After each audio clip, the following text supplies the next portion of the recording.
guess thanks to introductions you did earlier, we all know your names, but just to sort of get everybody a little bit better acquainted, why don't we go down the line, and if you could just say, name and title, but also sort of a little brief description of the role that affiliate plays within your, business.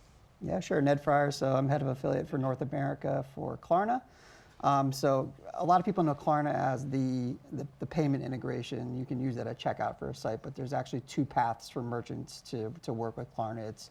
It's through a direct integration, or it's as a publisher. And our publisher business has been live and active in North America here for like the last 3-4 years, but it's really picked up the pace in the last 2 years. And we've made an investment in people and adding resources to affiliate in North America, and really just went out and substantially added a lot of new advertisers to Klarna and the Klarna ecosystem, and customers like the Klarna shopping app is our flagship product. In fact, I was walking in downstairs and I went to register at the front desk, and the woman had said, "Oh, Klarna! I used that to buy my Christmas presents just this morning." And I'm like, "Oh, fantastic! That's great to hear." Yeah. So it's a great app environment. We have 150 million users globally and 40 million users in the U.S. and people come to the app to get inspired to buy products, and we have curated shopping lists and shoppable video and a ton of different features in the app to be able to inspire shopping. But then we also cater to that high intent shopper that just wants to come in. They know what they want to buy. They know the store they want to go to, and we have a comparison shopping feature within the app that kind of helps them guide that decision and get the best price possible for what they're looking for.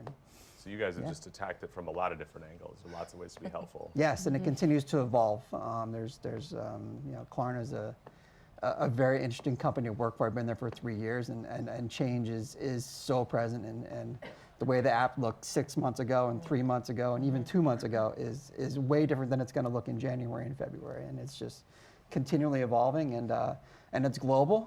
So there's a lot to count for. We're affiliated in 13 different markets. A lot of resources that Klarna pumped into affiliate, and it's business development and commercial teams, it's engineering, it's product people, it's all the way up to the CXOs of Klarna are invested in media, and affiliate is a very big part of that. Makes your life a lot easier. No, it's definitely not easier at all, but yeah. Thank you for that, Ned. Yeah. Great. So hi everyone, again, I'm Liz Wong. I'm the VP of Digital Channels at Elemis. If you are not familiar with the brand, it's a British skincare brand. I see some people maybe know it. It's been around for over 30 years, and it's the #1 luxury British skincare brand. We've been in the US now for about 6 years. And for us, US is really a growing market and opportunity.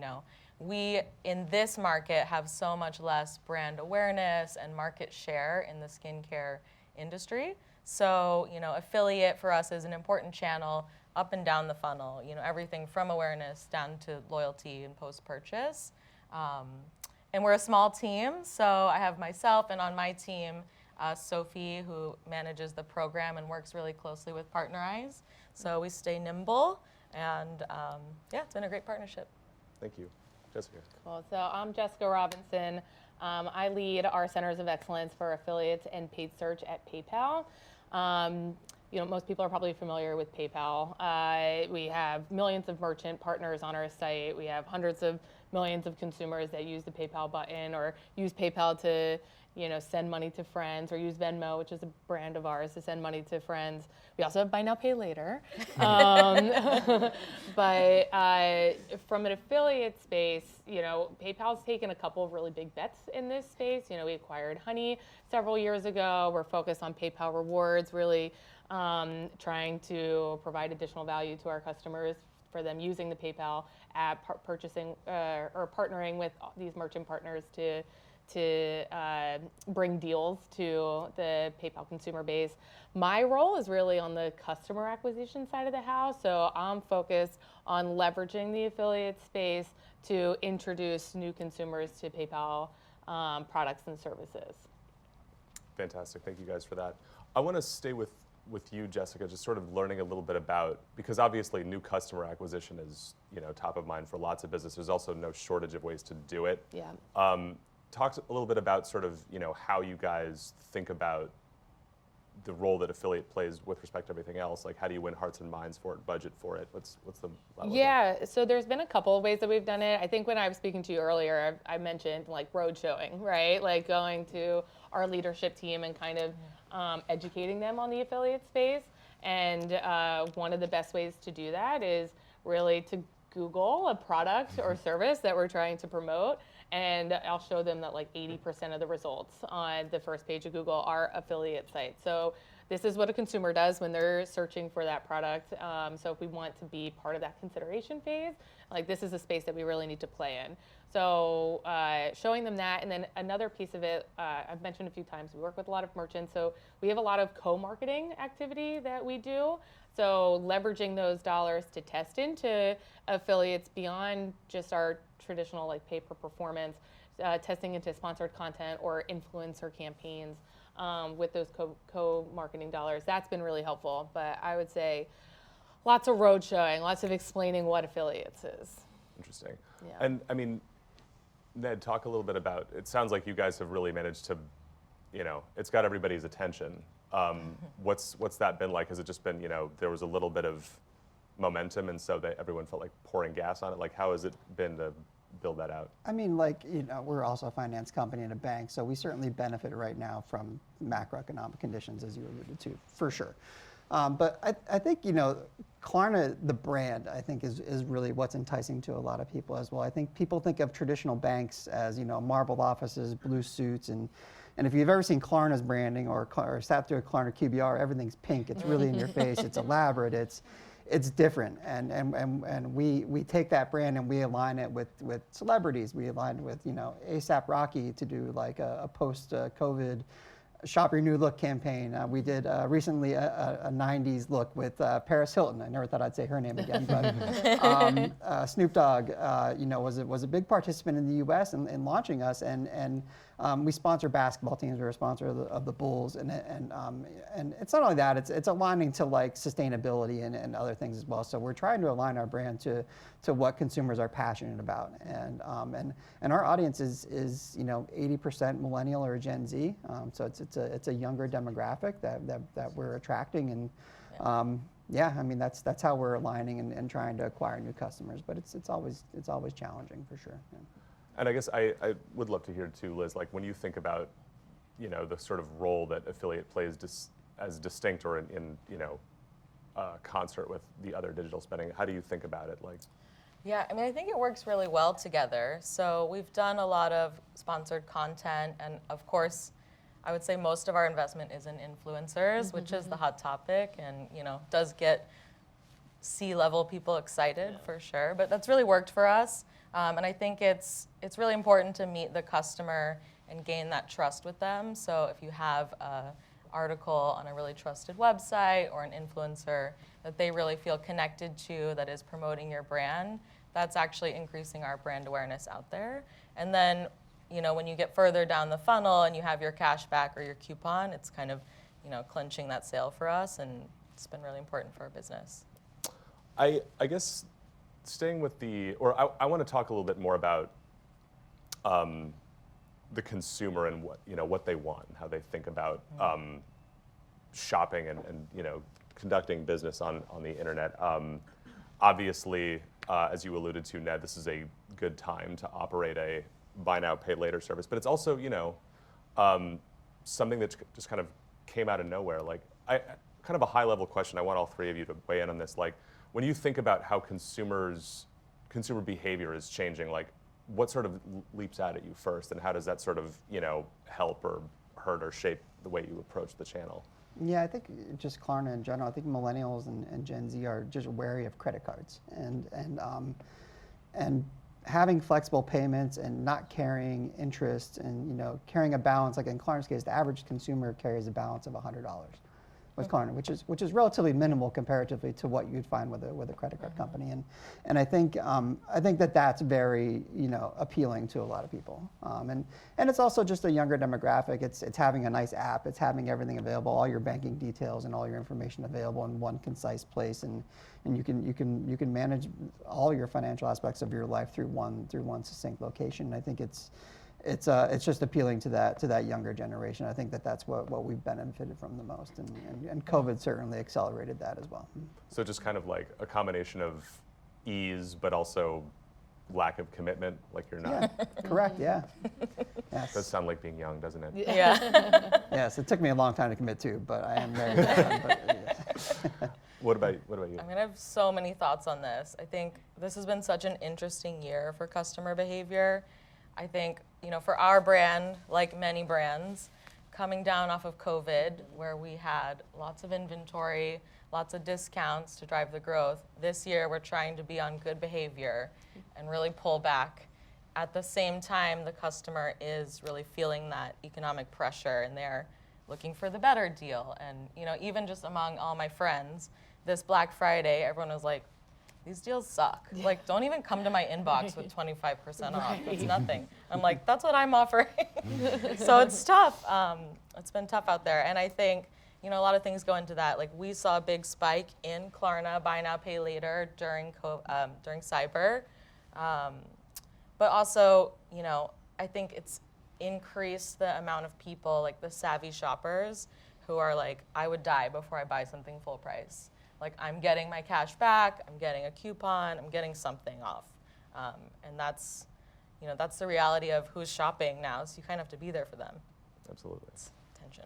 Yeah, I mean, 100%. I mean, there's the deal seeker that's kind of like a big focus for us right now. We're really doubling down into that. We are trying to make it easier for a consumer that uses PayPal to capture all the deals possible. So they can use a merchant offer. They can like triple down, right? They can use their merchant offer. They can get PayPal rewards, and then they can also link their cash back for their credit card. So we're really taking like a big bet that that's going to help. I also think from like a savvy perspective, a customer can shop or could spot a sponsored post a mile away, right? So I think we just kind of need to lean into that. Like, yes, we've paid folks to do this, but you should still listen, and here's why. Like, here's a great exclusive offer. Here's some kind of giveaway or something that makes sense for the end user ultimately. But we're not fooling them.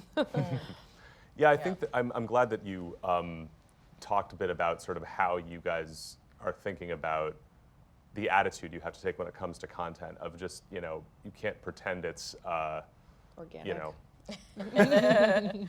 But yeah, so I mean, let's talk a little bit more about content. I mean, like, I feel like, during, before I joined eMarketer, I worked as a reporter, and I wrote a lot about how, BuzzFeed and Dotdash and Meredith, before they were, merged, just saw this huge kind of untapped opportunity to leverage their brands and leverage their opportunity. And now I would say that they can still do that, but the level of competition has really increased and everyone is more savvy. So like, when you think about kind of investing in content, like, do you feel like your investments are how do you expect them to change? Are you gonna just go to the mattresses and make it all about, coupons and stuff? Like, what do you sort of see happening there? For me, I mean, I think I threw a jump ball. I'm sorry, and I looked at both of you like. I know. Keep both answering. Content is like a huge focus for us. Content is something that's really easy for us to sell internally. It's something that leadership understands. It's something that other folks get excited about. Something that even like our PR team wants to partner on. So yeah, we're definitely going to want to continue to increase our investment in content. We are also a financial services brand, though, and so with that comes a lot of compliance and a lot of legal eyes. So it's a little bit of a challenge for us sometimes to play in this space because we can't just partner with somebody and put a link on the site and call it a day. We need to get our legal approval. Sometimes our bank partner needs to approve it, and that really skirts the line sometimes with editorial independence. So it's another kind of education play internally of, yes, we can change anything that's factually incorrect, but we still want to work with these people. It's still providing value to the user to get more information about our products out there on these very reputable, high authority sites. But you cannot change their opinion just because they don't like our product or whatever it is. Do you find though that broadly publishers are sort of set up to, work with you guys given that level of complexity? Or It's been a challenge. It's definitely been a challenge. I mean, some folks are more used to it than others.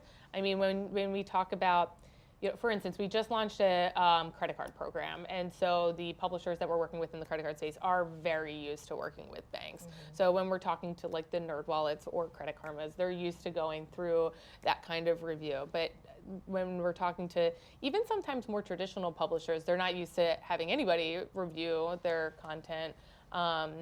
And I understand why. Like, as a consumer, I don't want some brand to change, the writer's opinion. But yeah, it is definitely skirting the line. So it's actually been more us pushing back on our legal team to really only fact check for anything that's inaccurate and that could get us in trouble. And we've leveraged things like product one-sheeters so that people know what you can and can't say about the product or what pops the disclosure. But it really depends on the publisher. That makes a lot of sense. I'm curious to hear what your experience has been like, Liz, because I know that 5 years ago, you could just send a fashion editor a cute box, really sweet note, and be like, "Wouldn't it be great if?" That's over. So like, what does it take now? It's so funny. We actually had a big debate in our office just yesterday about whether like people were over mailers, like whether a mailer is so 2016 or not. And I was like, who knew? But yeah, I think it's interesting for us. I mean, that sounds really complicated. Like, I'm selling face wash and lotions, so, but our brand is really a high consideration price point. Like, my best-selling cleanser is $70, and that's something you're rinsing off, and my day cream is twice that. And our brand is so much about the experience. So having these articles, like we've had a couple great press pieces come out recently that are actually why it's worth the money. And that kind of content's really important for us to have that great, the masthead giving that confidence to the consumer that they should actually go and buy that product. And I think influencers are the same to me, really. It's someone who has a trusted relationship with their audience. They're trying it. They're really giving an honest review. You can't control what they say, but for the most part, it works well for us. And I've even seen, just speaking to like whether something is clearly sponsored or not. Yeah. The influencers that we work with a lot have a really loyal following where they're actually saying like, I want to click through your link so that you can make money on this because I like your free content you're giving to me. So I think customers are really aware of that relationship now. Yeah, it's funny how the level of support, because you think of it, sometimes influencers can seem very transactional, but there are quite a number for whom it's a lot deeper than that. Yeah. Ned, I said I was just going to ask them about content, but I am curious, when you think about content inside, because you can kind of make your own rules, right? I mean, inside the app, you can build whatever you want. You can design any kind of experience, and shoppable video is something I'm sure everyone in this room has, at least thought about. You guys are actually doing it. You've got comparison. Like, when you think about content, how do you think about it?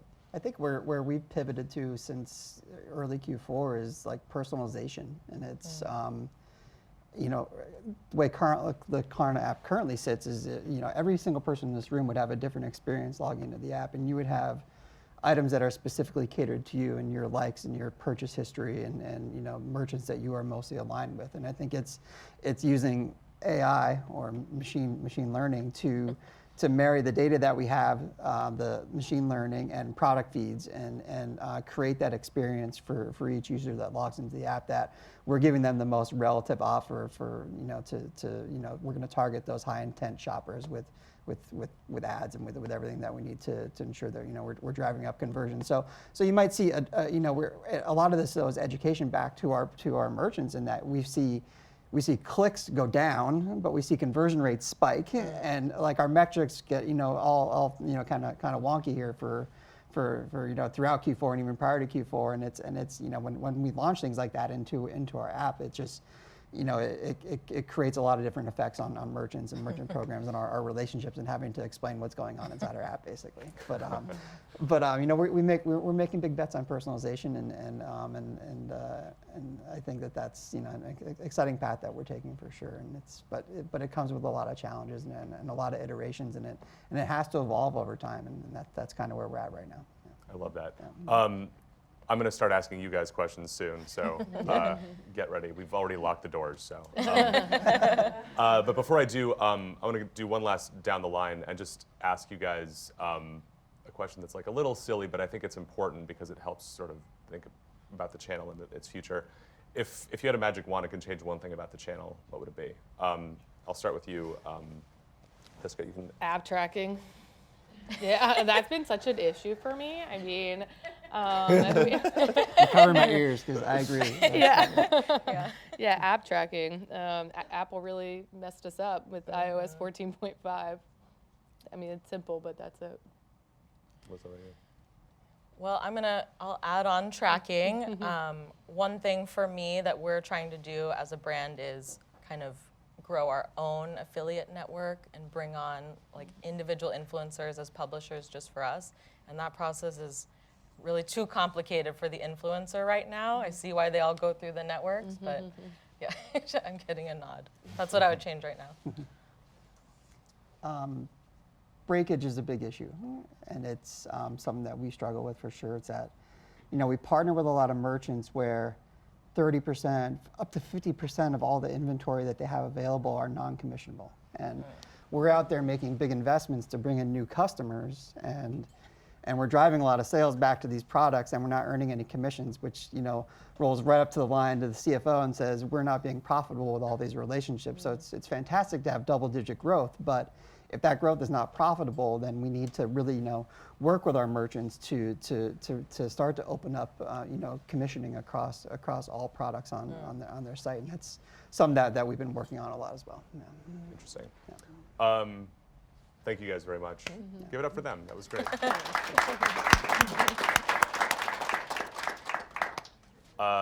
So yeah, I guess this is going to be a little funny. We have mic runners. I don't know if we'll need them. I feel like I heard everybody, even in the back. But if you would, yeah. Yeah. We're good. Okay. Oh, that's right. AV needs it. So I guess maybe I'm going to try to resist the temptation to like point at people and call on people. But if you've got something you'd like to say, just raise your hand, and one of these nice gentlemen will come over with a mic. So I guess the thing that I'm curious about is, when we talked, I talked kind of glancingly about what's going on in the economy. There's now a lot of people who think that we might have a recession next year, that consumer spending is a little wobbly, changes, the digital channels are changing all the time. Do you guys think, when you think about next year, like is affiliate going to have a good 2024 because of all this stuff? Like, are these things adding up to optimal conditions for the market? Is it going to be more challenging because people are choosier or pickier? What do you guys think is going to happen next year? I'll just try. I know this is awkward. Do it. Oh wait, real quick. No, I want Is this really on? I know. Okay, fine, as long as it works for someone. Anyway, I think next year for affiliate, in particular, the confluence of affiliate and influencer, that will exponentially grow. I can say I am in the wellness category right now, and I sit on boards of retail men's and outdoor products. Affiliate was one of the strongest drivers in Q4 when we coupled it with influencers. And I think that trend will only continue. I think where it gets a little nuanced is when the FTC, as we were all talking about, as soon as you put at the top of content, sponsored, paid for, what have you, the trust factor gets a little bit damaged. But barring that, I think it will be one of the highest growth channels for next year. That's really interesting. I think for wellness, that makes a ton of sense. I'm forgetting your name. There's a guy here who sells tires. Influencers help you sell tires? Not at all. So what do you, I mean, what's going to drive your business next year? Confidence. I don't know. It's very complicated. We use it. Oh yeah, wait, sorry. I mean, I have a booming voice. I use influencers to just feed them and. Can you hear me? Yes. Okay. It's just for the video. Oh, okay. I use influencers to put into our ads to create more authority for the ads themselves. But in terms of relying on them to sell for us, I don't put effort into it. I'm probably the wrong person to ask this question. I've never really been a big influencer person when it comes to trying to sell my products. I don't know. It's a really rough game, so I kind of stay away from it. I'll put you on the spot a little. I mean, when you think about 2024 in this channel, like what interests you? Is it like? So, well, one of your questions about growth for next year. I mean, I think it all depends. Depending, when you look across the room here, I think it all depends on where your brand is. Like, are you super mature as a brand, or are you growing like us? For me, affiliates is going to grow. Like, there's no doubt about it, regardless of where the economy is, because we're still relatively young and there's still just so much runway for us. So I know it's going to grow. It's a question of where and how. We've done a really good job with BNPL, and I see a lot of you here, and I have some questions for you guys. But I think I think for us, BNPL is going to continue to grow. I think it's not going to grow as quickly. I'm looking more into content partners than I am with influencers, because I think in terms of like trust and research, I think it's, especially with my product, the research is way more important up front than it is in terms of an influencer selling you on a social media platform, because you really want to understand like what you should buy and why and what are your options. So for me, that's where I'm assuming my growth is going to come. Hope that helps. Love to hear what this guy has to say. Thank you, sir. You have one Oh, here. behind you. Wait. Here. Give him the mic. Thank you. Sorry. Take charge. Ooh. Might help. Hello, online people. Hello, offline people. So I work at HelloFresh, so I think everyone knows that we're exceptionally good at giving discounts away. So a lot of things resonated for sure. In terms of next year, we do expect affiliate to be a big part of our business, as it always been.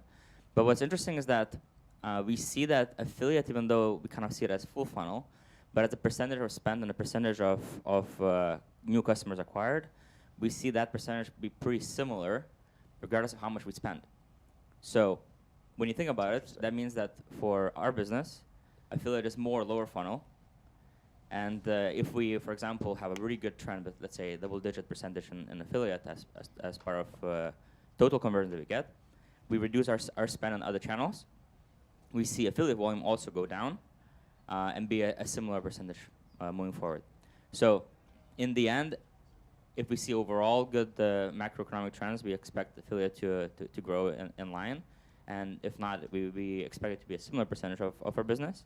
But probably the hottest topic within all direct-to-consumer businesses is how do we turn influencer from typical flat fee pay and pray to harnessing intimate 500 people or 1,000 people communities, nurturing them and trying to get them to post more organically, more authentically, and that way sell and acquire more customers, but also not really like spend too much per post, but rather pay for performance.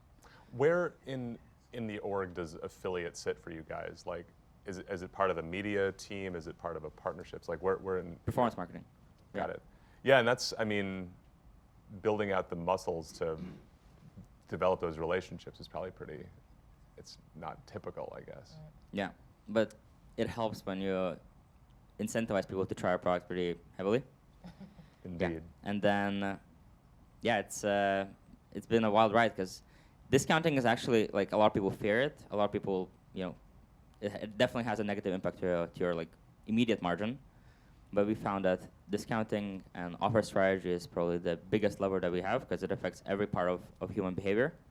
So we found ways to improve our customer retention, our overall ROI, get higher AOV by shifting people to buy a different product that they would buy otherwise just through offer strategy. So I think that's definitely HelloFresh's superpowers, is understanding that. It's really interesting. Who else has thoughts on next year? I want to hear from the. Oh, Hey, everybody. will So your mom and dad buy something online next year? Yeah. I highly doubt that they're going to buy anything online next year. So I work with a local chocolatier in New Jersey who I say is a 99-year-old startup, as they've been in the manufacturing and partnership world forever. But they've never, they're new to the direct-to-consumer world. So my expectation is that the affiliate channel is going to grow significantly next year.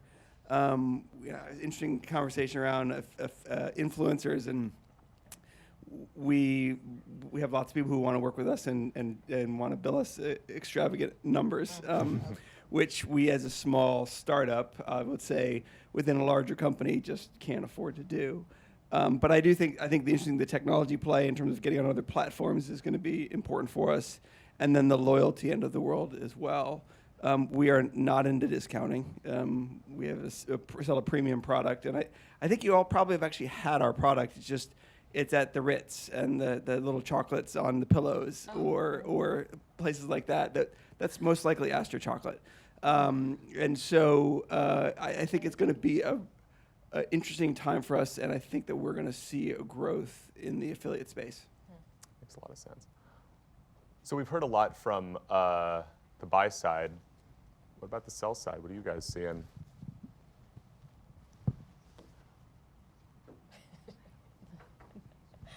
Thank you guys so much for being cool about the mics.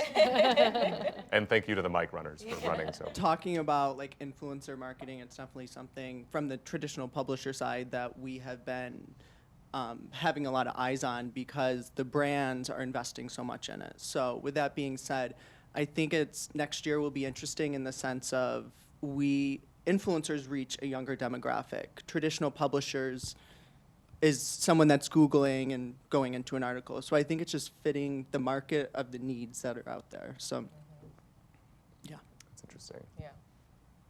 Anyone else at that table want to weigh in?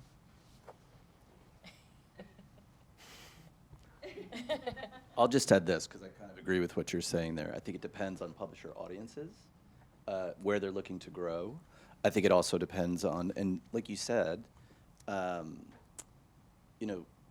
editors are they're the OGs of influencers, right?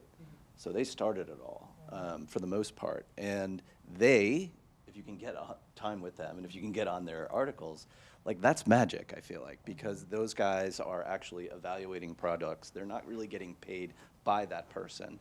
And I think audiences, can't remember who said it, I think it was you, people know when you're being sold to. Consumers are crazy smart.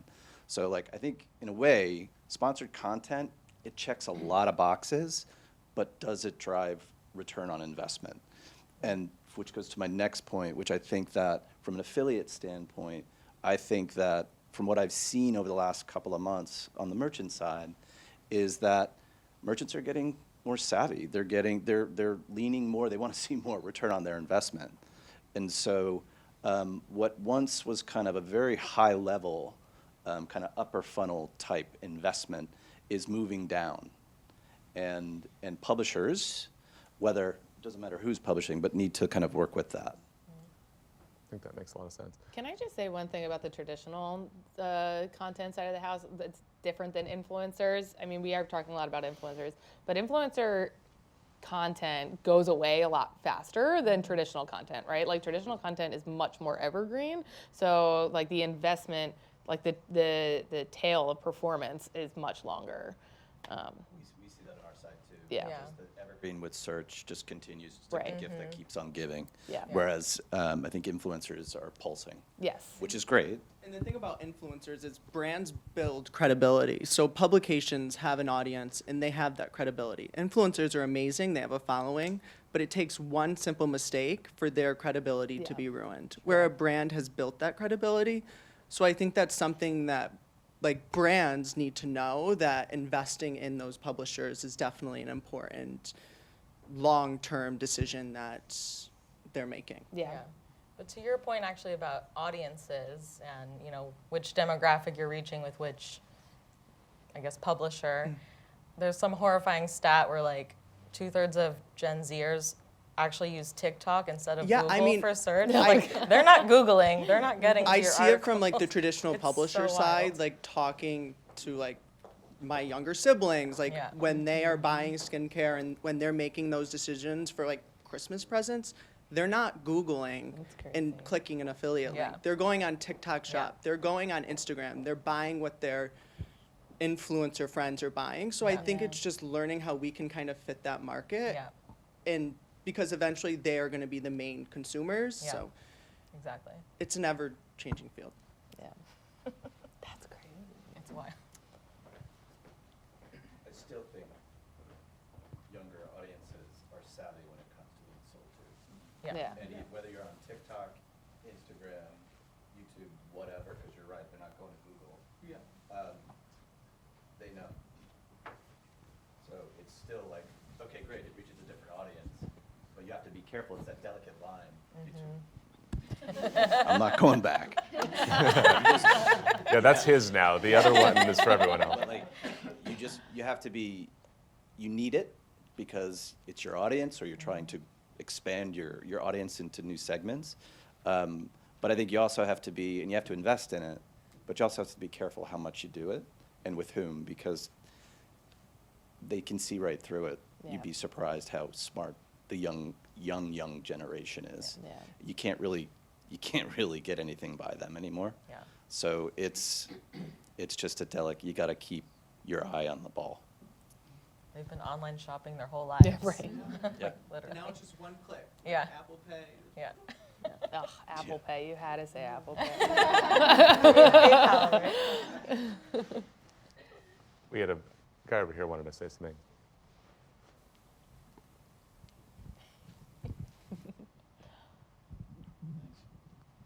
I think for us, really, we had an influencer team. We have an influencer team.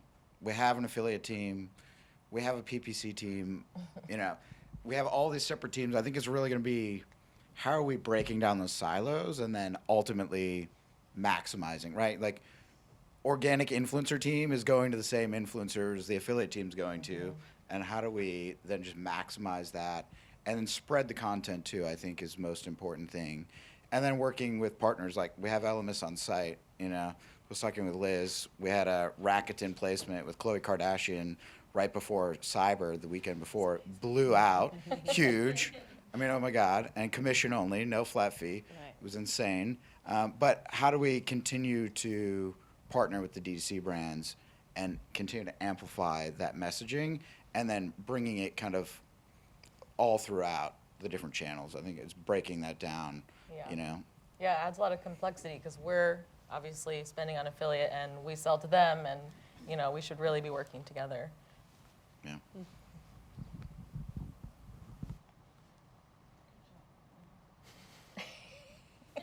So Max, earlier you noted the pay for play with the larger influencers. I think it's worth mentioning on our platform, on average across all of the merchants, less than 1% of revenue is driven from influencers. Influencers serve the purpose of driving brand awareness, reinforcing brand messaging, and as Liz noted, getting them into the pipe and the funnel and starting to bring them down. So as it relates to affiliate, people need to keep their perspective. Affiliate is a performance channel that primarily drives acquisition and revenue. And so there is a place, but those big influencer strategies are agency run, not necessarily on tools that we have or our competition has. And I just don't know that everybody understands that. I know this room understands it, but the audiences that we speak to on a day-to-day basis and the CMOs in the room, they're a little caught up in the shiny stuff that they hear or think or read about. And it gets very confusing. And there's really not a lot written about that. I think a lot of people are fueling this. Are you saying that CMOs are easily distracted by stuff? I just want to make sure I understand. I'm saying I love CMOs. And when they love me back, good things happen. But that. yeah, there's definitely confusion here. Yeah, it's really, as you know, I tried to sort of get at this directionally in the report, but it is really important to understand, as you say, the bread and butter of this channel is the, you know, is in the bottom. So we've been talking a lot about influencers, affiliate, and content. But one of the things that I haven't heard us mention a lot is email. And I'm just wanted to like open it up both to brands and publishers. Email, SMS, like those were big, big platform channels in the last few years, and maybe have died down. So I just like to know if anyone has seen any changes there, if it's still part of their strategy. Just kind of open that question up. I love that. Part of our strategy across our brands from an email. Absolutely. You have somebody who's asked you to give them information and asked you to be part of what you're doing, and of course we're going to do that. And actually, we've gotten much more sophisticated in targeting, and we've also been more consistent in our communication and messaging, and it's worked beautifully.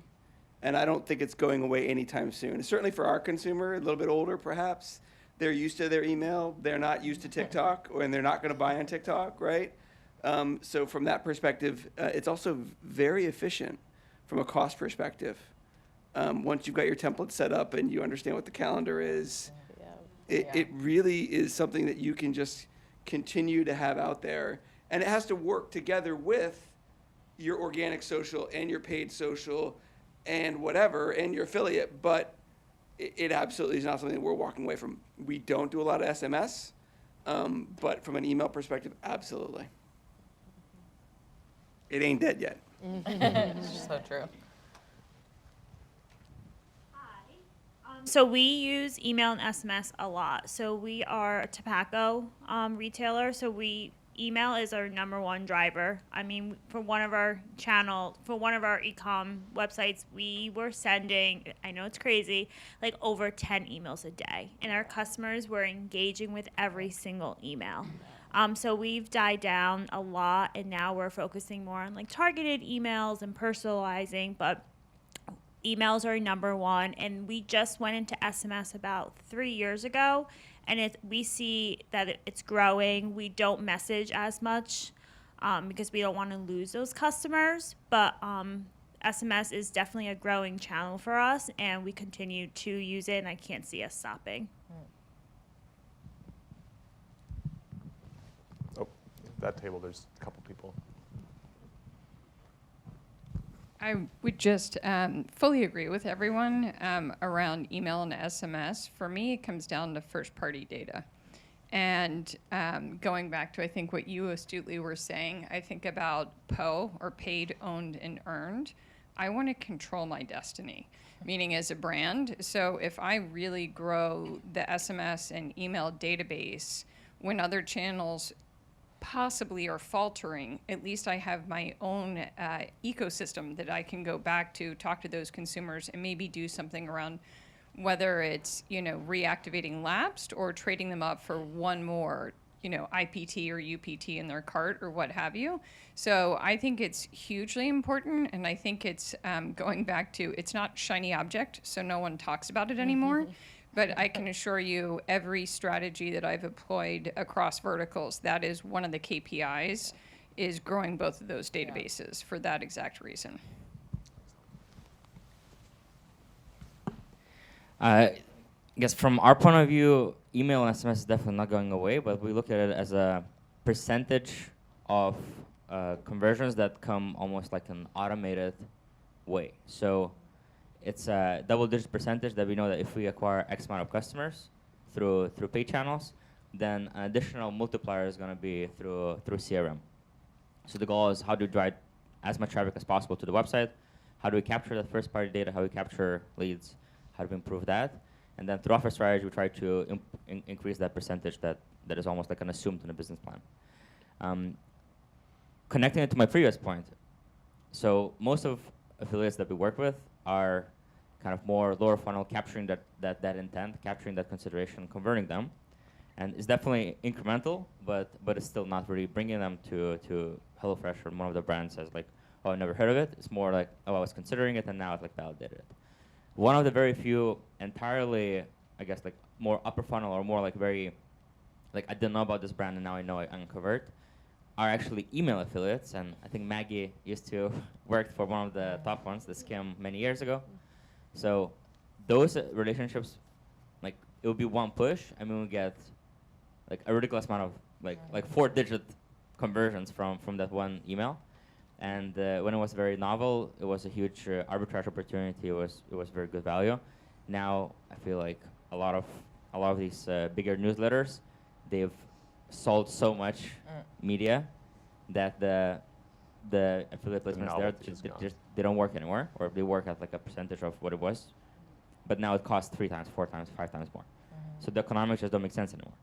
But owning that, like I guess email is another media channel too. You can sell on, and as a publisher, as an affiliate, that could be a huge value if you don't oversaturate it, and if the email or the newsletter or the SMS program is actually the product that people will actually come back to and they want it. Like the Skim, the product was the email. So when you integrate a HelloFresh placement into that product, it's very natural and people actually want to buy as opposed to feel like they're being sold. Makes a lot of sense. Thank you all very much for coming. Thank you all for participating. Thank you all for listening. Thank you all for this. You'll get the presentation. Happy Thursday. We'll do this again next year. Bye.